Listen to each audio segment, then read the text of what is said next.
श्री राम। नमस्कार भाई हमारा मेरे चैनल में आपका स्वागत है। छोटू क्लासेस विक्रमपुर में। इस चैनल पे बिहार पुलिस का प्रीवियस ईयर क्वेश्चन और दरोगा का एसएससी जीडी का अपलोड कर दिए, जाके देख सकते हैं। अपने भाई बहनों को शेयर कर दीजिए। अब चल रहा है एनसीईआरटी का क्लास 6 से लेकर 12 तक। पहले क्लास 6 जैसे हम देखिए, भारत के सभी प्रतियोगी परीक्षाओं के लिए अद्भुत पुस्तक है ये। एनसीईआरटी पैटर्न क्लास 6 से 12 तक विज्ञान, पेज बाय पेज। ठीक है, पहले देखिए क्लास 6 का पढ़ेंगे, फिर 7 का 8 9 10 11 12 से क्लास 6 का अपलोड कर दिए हैं, जाके देख सकते हैं। भोजन के घटक वस्तुओं के समूह का वर्णन आप पढ़ेंगे। पदार्थों का पृथक्करण, ठीक है, तीसरा चैप्टर देखिए पदार्थों का पृथक्करण। क्या देखिए, अध्याय 3 पदार्थों का पृथक्करण, अध्याय 1 अध्याय 2 अपलोड कर दिए, जाके देख सकते हैं। चलिए, अध्याय 3 पदार्थों का पृथक्करण, चलिए पढ़ते हैं। क्या है, निम्नलिखित में से कौन सा कथन सत्य है? बोल रहा है निम्नलिखित में से कौन सा कथन सत्य है। तो बोल रहा है, गेहूं के दानों और गेहूं के आटे के मिश्रण को हस्तचयन विधि द्वारा अलग किया जा सकता है, हाँ या ना? ठीक है, देखते हैं। तेल और पानी के मिश्रण को पृथक्करण विधि से अलग अलग किया जाता है, हाँ या ना? में जवाब देना है। फटकने की प्रक्रिया में भूसी के कणों को हवा द्वारा अधिक दूरी तक ले जाया जा सकता है। उपयुक्त सभी बोलिए, चारों सही है। ये चारों आपका सत्य बात बोल रहा है। ठीक है, चलिए। किसी मिश्रण के अवयवों को इस प्रकार पृथक करने की विधि निष्पावन कहलाती है। किसी मिश्रण के अवयवों को इस प्रकार के पृथक करने की विधि को निष्पावन कहलाती है। निष्पावन का उपयोग पवनों अथवा वायु के झोंकों द्वारा मिश्रण से भारी तथा हल्के अवयवों को पृथक करने में किया जाता है। साधारणतः किसान इस विधि का उपयोग हल्के भूसे को भारी अन्य कणों से पृथक करने के लिए करते हैं। हस्तचयन की इस विधि का उपयोग गेहूं, चावल तथा दालों से कुछ बड़े मिट्टी के कणों, पत्थर तथा भूसों को पृथक करने में किया जा सकता है। ऐसी औषधियों की मात्रा प्रायः बहुत अधिक नहीं होती है, प्रायः बहुत अधिक नहीं होती है।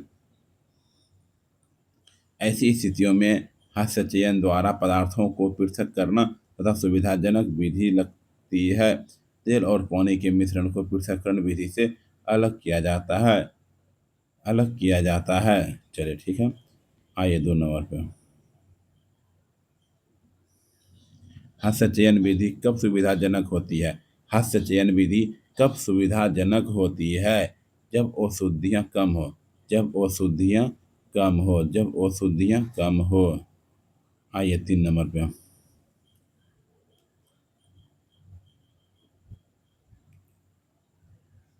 हस्तचयन विधि का उपयोग गेहूं, चावल तथा दालों से कुछ बड़े मिट्टी के कणों, पत्थर तथा भूसे को पृथक करने में किया जा सकता है। ऐसी औषधियों की मात्रा प्रायः बहुत अधिक नहीं होती है। ऐसी स्थितियों में हस्तचयन का चयन द्वारा पदार्थों को पृथक करना एक सुविधाजनक विधि लगती है। आइए 3 क्वेश्चन। गेहूं तथा चावलों से मिट्टी या पत्थर के बड़े कणों को अलग करने के लिए किस विधि का प्रयोग किया जाता है? गेहूं तथा चावलों से मिट्टी या पत्थर के बड़े कणों को अलग करने के लिए किस विधि का प्रयोग किया जाता है? हस्तचयन विधि का। किसकी विधि का? हस्तचयन विधि का प्रयोग किया जाता है। हस्तचयन की इस विधि का उपयोग गेहूं, चावल तथा दालों से कुछ बड़े मिट्टी के कणों, पत्थर तथा भूसे को पृथक करने में किया जाता है। ऐसी औषधियों की मात्रा प्रायः बहुत अधिक नहीं होती है। ऐसी स्थितियों में हस्तचयन द्वारा पदार्थों का पृथक करना एक सुविधाजनक विधि लगती है।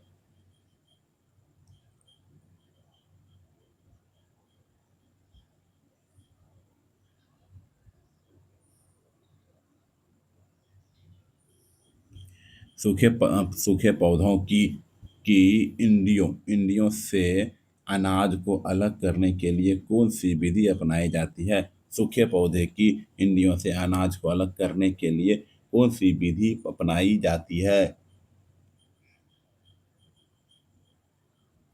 थ्रेसिंग।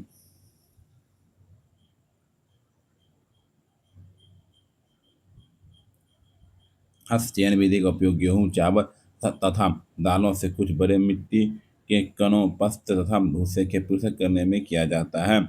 किसी मिश्रण के अवयवों को इस प्रकार पृथक करने की विधि निष्पावन कहलाती है।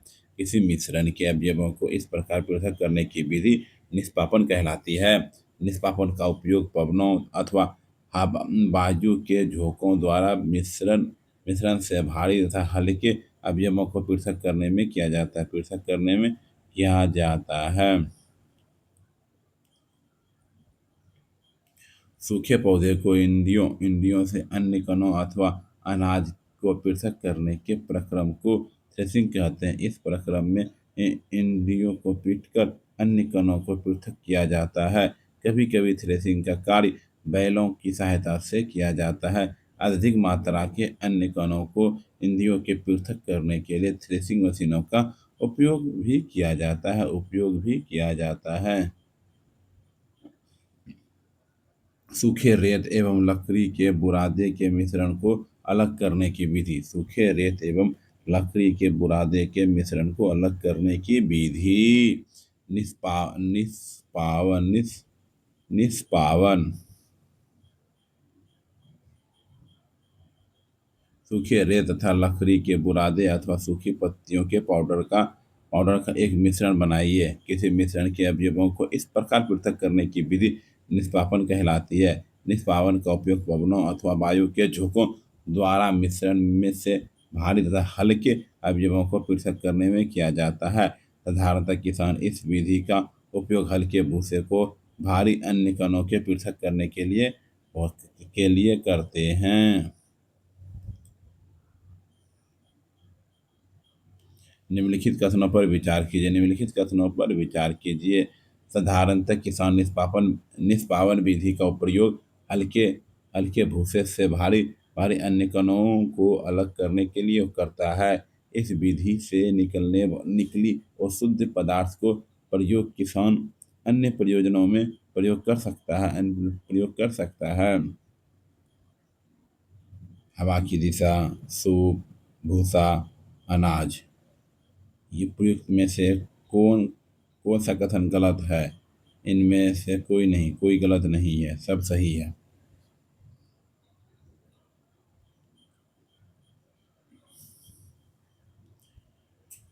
सूखे रेत तथा लकड़ी के बुरादे अथवा सूखी पत्तियों के पाउडर का एक मिश्रण बनाइए। किसी मिश्रण के अवयवों को इस प्रकार पृथक करने की विधि निष्पावन कहलाती है। निष्पावन का उपयोग पवनों अथवा वायु के झोंकों द्वारा मिश्रण से भारी तथा हल्के अवयवों को पृथक करने में किया जाता है। साधारणतः किसान इस विधि का उपयोग हल्के भूसे को भारी अन्य कणों से पृथक करने के लिए करते हैं। इस विधि का प्रयोग वायु के झोंके तथा मिश्रण से भारी तथा हल्के अवयवों को पृथक करने के लिए किया जाता है। निष्पावन।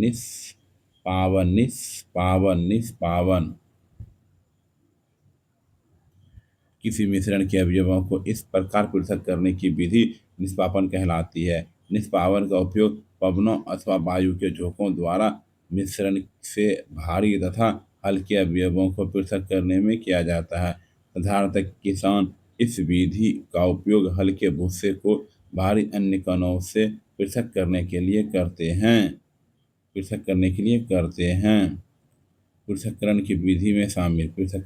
विधि में शामिल उपयुक्त में से सभी है। हस्तचयन विधि, थ्रेसिंग, निष्पावन।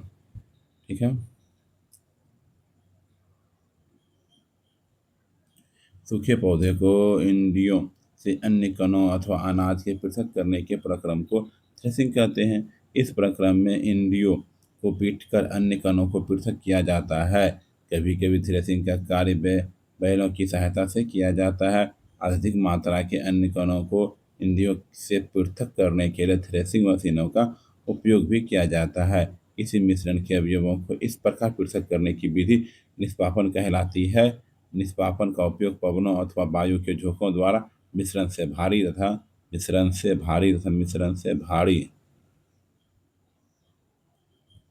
कितना नंबर है? 8 नंबर। आइए 9 नंबर पे।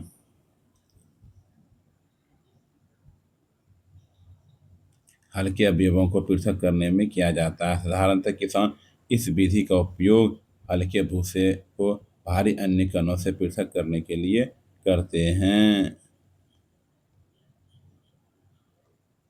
पत्थर, डांडिया तथा भूसा जो निष्पापन तथा थ्रेसिंग में रह जाते हैं, किस विधि से अलग किया जाता है?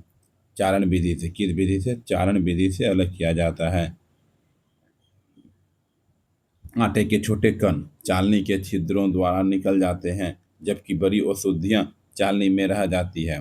प्राय आटे की मील में गेहूं को पीसने से पहले पत्थरों तथा भूसे जैसी अशुद्धियों को हटाया जाता है।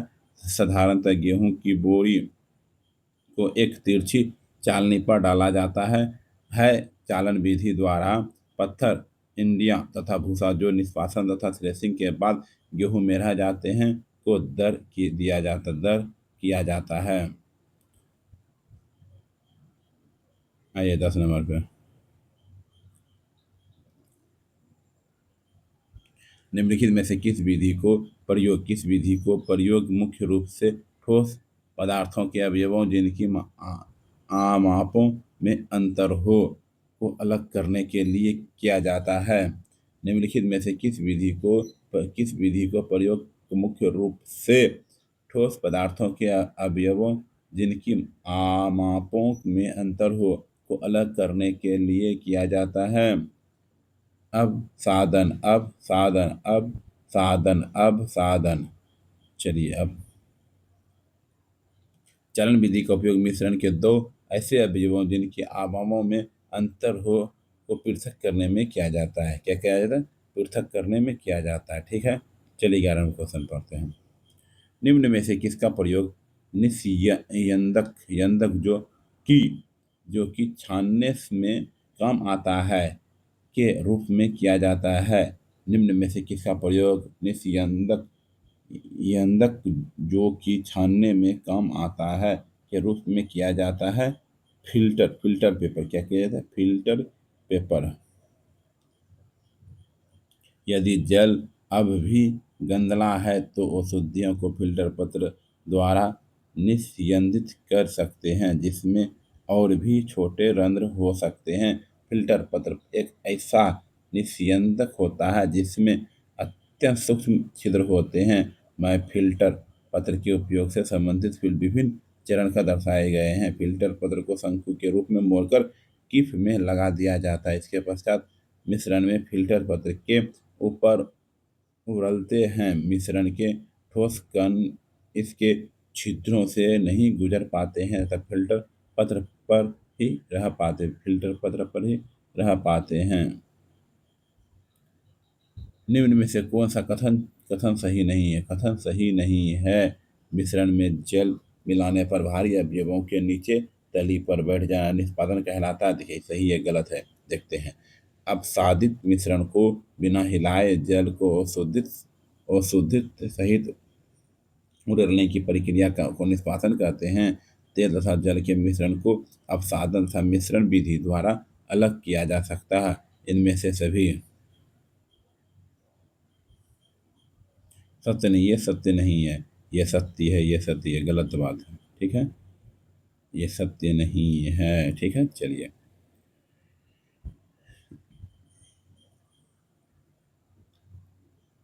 12 क्वेश्चन बाद 13 क्वेश्चन पे आते हैं।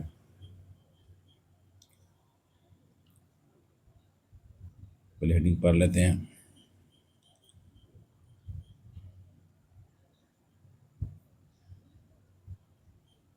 मिश्रण में जल मिलाने पर भारी अवयवों के नीचे तली में बैठ जाने के प्रक्रम को अपसादन कहते हैं।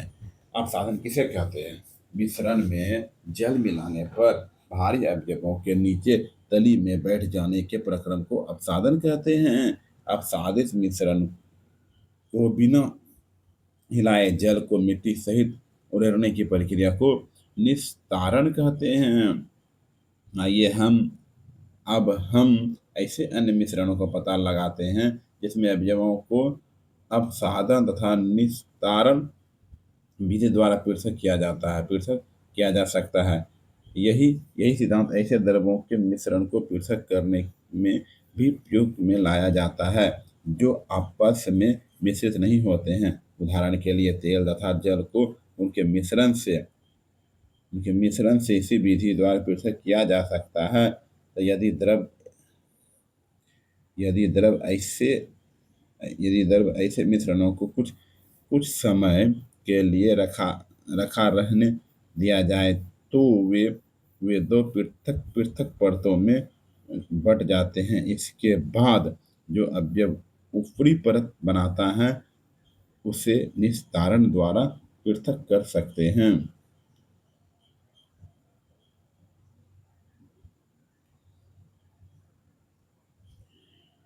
तैयार चाय से चाय की पत्तियां पृथक करने में कौन सी विधि ज्यादा अच्छी होती होगी? तैयार चाय से चाय की पत्तियां पृथक करने में कौन सी विधि ज्यादा अच्छी होगी? निस्यंदन विधि। चाय तैयार करने के बाद आप चाय की पत्तियां पृथक करने के लिए क्या क्या करते हैं? अक्सर आप छन्नी का उपयोग करते हैं। आइए निस्तारण विधि का उपयोग करके देखें। इसके द्वारा कुछ सहायता मिलती है, परंतु क्या आपको चाय में कुछ पत्तियां अब चाय को एक छन्नी में डाल दीजिए। क्या चाय की सारी पत्तियां छन्नी में रह जाती है? इस प्रक्रम को निस्यंदन फिल्टर करना कहते हैं। अब सोचिए तैयार चाय से चाय की पत्तियां पृथक करने में निस्तारण और निस्यंदन में से कौन सी विधि अच्छी होती है? कौन सी विधि अच्छी होती है? निम्नलिखित में से सही कथन कथन कौन सा नहीं है? सही नहीं है।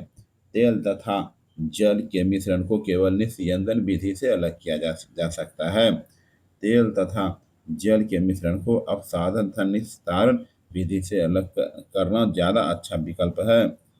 कौन सही नहीं है बोल रहा है? पहला नंबर सही नहीं है, पहला नंबर गलत बात है। ठीक है, ये सही है। आंसर हो जाएगा कथन एक, जो पूरे सही नहीं है, जो गलत। तेल तथा जल के मिश्रण को केवल निस्यंदन विधि के द्वारा अलग किया जा सकता है, नहीं, गलत बात है। ठीक है।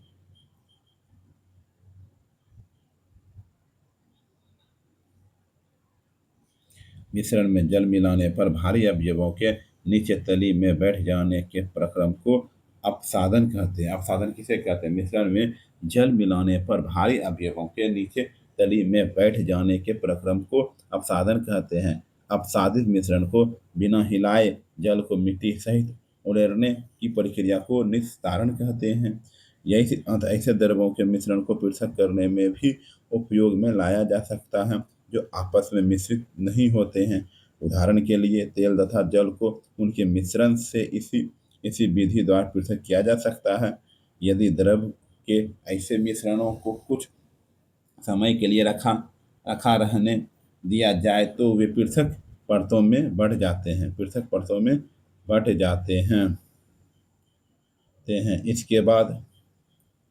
इसके बाद जो अवयव ऊपरी परत बनाता है उसे निस्तारण द्वारा पृथक कर सकते हैं। बोला एक पंक्ति जल पीने योग्य बनाने के लिए कौन सी प्रक्रिया का प्रयोग हो सकती है? कौन सी प्रक्रिया का प्रयोग हो सकती है, बताइए। एक पंक्ति जल को पीने योग्य बनाने के लिए कौन सी प्रक्रिया का प्रयोग हो सकती है? अपसादन प्रक्रिया, निस्तारण प्रक्रिया, निस्यंदन प्रक्रिया। हमको लगता है तीनों प्रक्रिया यूज हो सकती है। चलते देखते हैं। देखिए उपयुक्त में से सही है सी नंबर, तीनों कथन सही है। ठीक। पंकिल गंधले जल को पीने योग्य बनाने के लिए अपसादन, निस्तारण और निस्पंदन तीनों प्रक्रियाएं उपयोगी है। ये प्रक्रिया पानी से निलंबित अशुद्धियों को हटाने में मदद करती है। निस्यदन विधि का प्रयोग निम्न में से किस विकल्प में नहीं हो सकता है? निस्यदन विधि का प्रयोग निम्न में से किस विकल्प में नहीं हो सकता है? मिश्रण से जल एवं नमक को पृथक करने में। मिश्रण में जल एवं नमक को पृथक करने में। ठीक है, चलिए।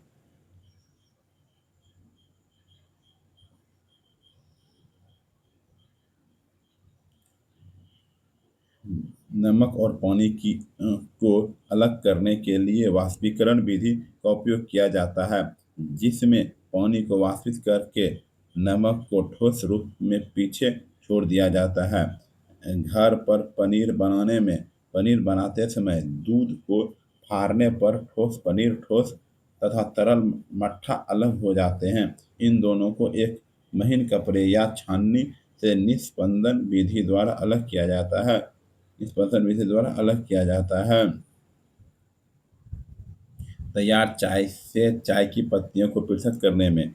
चाय की पत्तियां ठोस और घुलनशील कण है, जो तरल चाय में घुली नहीं होती है। इन्हें छलनी का उपयोग करके निस्पंदन विधि से अलग किया जाता है। पंकित जल से पीने योग्य जल बनाने में। पंकित गंधले जल में मिट्टी और रेत जैसे घुलनशील ठोस कण निलंबित होते हैं। इन कणों को हटाने के लिए निस्पंदन विधि का उपयोग किया जाता है, जिससे पानी साफ होता है। क्या होता है? पानी साफ होता है। चलिए।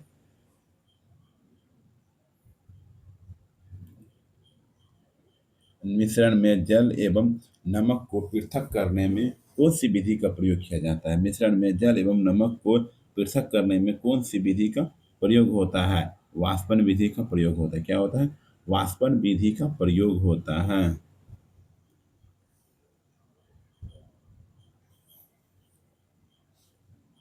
नमक और पानी को अलग करने के लिए वाष्पीकरण विधि का उपयोग किया जाता है, जिसमें पानी को वाष्पित करके नमक को ठोस रूप में पीछे छोड़ दिया जाता है। समुद्री जल से नमक प्राप्त करने में कौन सा विधि का प्रयोग किया जाता है? वाष्पन। समुद्री जल से नमक प्राप्त करने में कौन सा विधि का प्रयोग किया जाता है?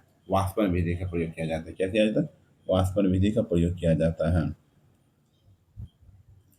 जल को उसके वाष्प में परिवर्तित करने की प्रक्रिया को वाष्पन कहते हैं।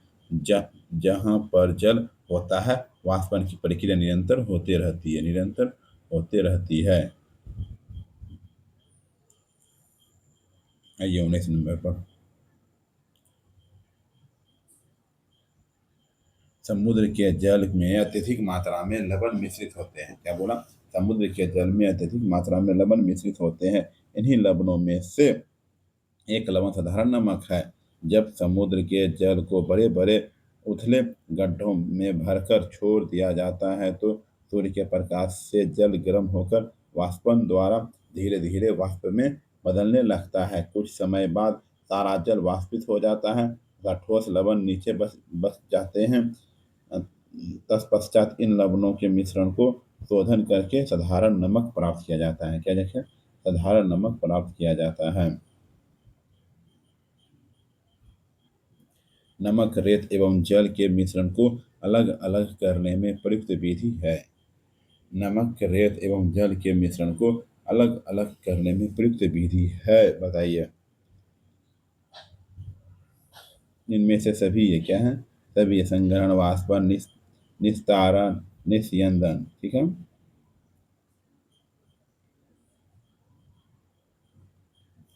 जल के मिश्रण से नमक, रेत तथा जल के निस्तारण, निस्यंदन, वाष्पन तथा संघनन विधियों का प्रयोग कर सफलतापूर्वक पृथक किया जाता है। जल के मिश्रण से नमक, रेत तथा जल को निस्तारण, निस्यंदन, वाष्पन तथा संघनन विधियों का प्रयोग कर सफलतापूर्वक पृथक किया जाता है। नमक और पानी के घोल में और अधिक नमक नहीं घोला जा सकता है। नमक और पानी के घोल में और अधिक नमक नहीं घोला जा सकता है। यदि हम अधिक नमक घोलना चाहते हैं तो यह होना चाहिए, संतृप्त किया जाना चाहिए, संतृप्त किया जाना चाहिए। नमक की मात्रा संतृप्त विलयन बनाने के लिए आवश्यक मात्रा से बहुत अधिक थी और विलय नामक रेत के साथ मिला रह मिला रह गया है, जिसे पुनः प्राप्त नहीं किया जा सकता है। वह अधिक मात्रा में जल का उपयोग करके अपनी समस्या हल कर सकती है। कल्पना कीजिए कि उसके पास मिश्रण के सारे नमक को घोलने के लिए पर्याप्त मात्रा में जल नहीं है। कि क्या किसी अन्य उपाय द्वारा जल की उसी मात्रा में संतृप्त विलयन बनने से पूर्व पूर्व पहले से अधिक नमक घोला जा सकता है? हेडिंग हुआ है, ठीक है। चलिए 21 नंबर देखते हैं। निम्नलिखित में से सही कथन कौन नहीं है? बी नंबर, ताप कम करने पर किसी पदार्थ की जल में विलेयता बढ़ जाती है। ताप कम करने पर किसी पदार्थ की जल में विलेयता बढ़ जाती है।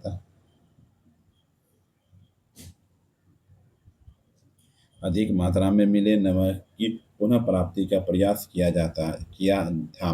कदाचित नमक की मात्रा संतृप्त विलयन बनाने के लिए आवश्यक मात्रा के से बहुत अधिक अधिक थी और विलय नमक रेत के साथ मिला रह गया है, जिसे पुनः प्राप्त नहीं किया जा सकता है। वह अधिक मात्रा में जल का उपयोग करके अपनी समस्या हल कर सकती है थी। कल्पना कीजिए कि उसके पास मिश्रण में सारे नमक को घोलने के लिए पर्याप्त मात्रा में जल नहीं है। क्या क्या किसी अन्य उपाय द्वारा जल की उसी मात्रा में संतृप्त विलयन बनने से पूर्व पहले से अधिक नमक घोला जा सकता है? घोला जा सकता है। उष्माशोषी प्रक्रिया, यदि किसी पदार्थ को घोलने में उष्मा का अवशोषण होता है, जैसे कि अधिकांश ठोस पदार्थ, तो तापमान बढ़ाने पर उसकी विशेषता बढ़ जाएगी और तापमान कम करने पर घट जाएगी। तापमान कम करने पर घट जाएगी। 21 नंबर हो गया। चलिए 22 नंबर पे। चलिए 22 नंबर पे। यदि किसी विशेष तापमान पर किसी पदार्थ के संतृप्त घोल को उच्च तापमान पर गर्म किया जाता है तो पदार्थ की घुलनशीलता। चैनल को सब्सक्राइब कर दे, like share comment chapter by chapter करके अपलोड कर देंगे, ठीक है।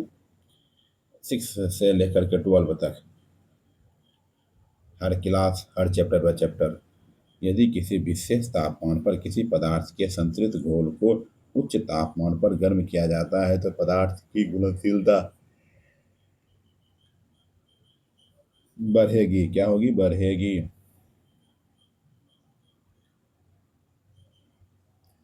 अब इस संतृप्त विलयन में कम मात्रा में नमक मिलाइए और इसे गर्म कीजिए। आप क्या पाते हैं? बीकर की तली वाले नमक का क्या हुआ? क्या अब यह घुल गया है? यदि हाँ, क्या यह विलयन को गर्म करने पर इसमें और अधिक नमक घोला जा सकता है? इस गर्म विलयन को ठंडा होने दीजिए। क्या बीकर की तली में नमक पुनः बैठता दिखाई देता है?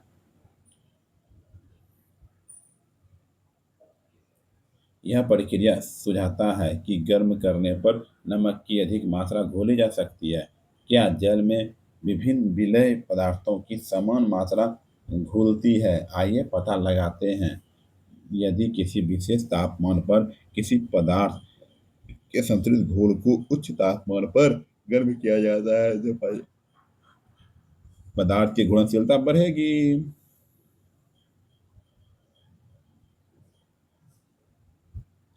जल वाष्प से उसकी जल अवस्था में परिवर्तित होने की प्रक्रिया कहलाती है। जल वाष्प से उसकी जल अवस्था में परिवर्तित होने की प्रक्रिया कहलाती है संघनन कहलाती है। क्या कहलाती है? संघनन कहलाती है। संघनन कहलाती है। जब जब भाप जब भाप बर्फ से ठंडी की गई प्लेट के संपर्क में आती है तो वह संगठित होकर द्रव जल बन जाती है। प्लेट के नीचे से बूंद-बूंद होकर नीचे गिरने वाला यह जल संघनन द्वारा भाप बना है। जल वाष्प से उसकी द्रव अवस्था में परिवर्तित होने की प्रक्रिया को संघनन कहते हैं। क्या कहते हैं? संघनन कहते हैं। चलिए, थैंक यू। अब थ्री चैप्टर 1, 2, 3 अपलोड हो गया है। चैनल सब्सक्राइब कर दीजिए। अगले वीडियो पौधे को जानिए चैप्टर 4 अपलोड किया जाएगा अगले वीडियो में। Thank you. चैनल को सब्सक्राइब कर दिए, लाइक शेयर कमेंट्स। क्लास 6 से लेकर के 12 तक ऑल टू ऑल चैप्टर को अपलोड किया जाएगा। ठीक है, बने रहिए मेरे चैनल पे।